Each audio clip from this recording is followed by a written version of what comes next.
Sa isang malayong nayon nakatira ang isang magkapatid, si Lazy Girl at si Diligent Girl.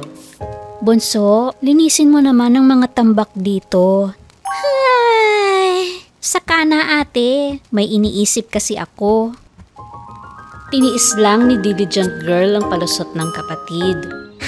Balang araw, magpapakasal ako sa isang mayaman. Lahat ng gamit ko ay yari sa ginto. Malay mo, baka pati ang tinapay ay yari din sa ginto. Alam ng ate niya na hindi kailanman matutupad ang pangarap na ito. Kaya sinikap niya itong ipaliwanag. Pero wala namang pakialam si Lazy Girl sa sinabi ng ate niya.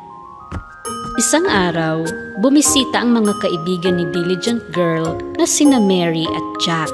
Ikinwento niya sa kanila ang pangarap ng kapatid na yumaman. Siguro pwede natin iparana sa kanya para matuto siya. Planuhin natin. Nagkunwari si Jack bilang isang mayaman at nagpakilala kay Lazy Girl. Hello, ako ay isang mayamang negosyante. Gusto sana kitang pakasalan. Nang makita ni Lazy Girl ang lalaking ito, kahit hindi niya kilala, ay natuwa siya ng husto. Sa kabila ng pagtutol ni Diligent Girl, umuo si Lazy Girl sa mayamang lalaki. Dinala siya ni Jack sa isang napakagandang bahay na gawa sa ginto. Lahat ng bagay sa loob ay yari sa ginto. Sabik na isunuot ni Lazy Girl ang ginintoang damit. Ngunit napakahigpit nito sa kanyang katawan na halos hindi siya makahinga. Binigyan din siya ni Jack ng ginintoang sapatos. Pero nahirapan si Lazy Girl na isuot ito dahil matigas ang ginto.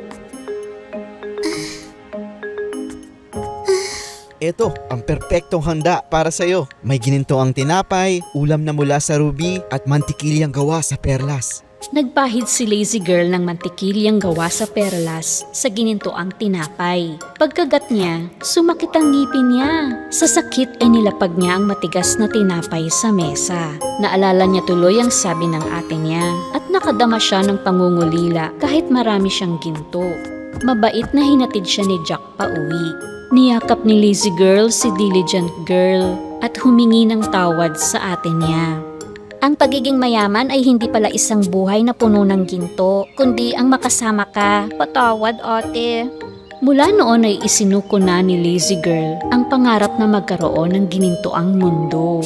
Dahil ang tunay na kayamanan ay hindi tungkol sa mga bagay na gawa sa ginto, kundi sa pagpapahalaga sa mga mahal sa buhay.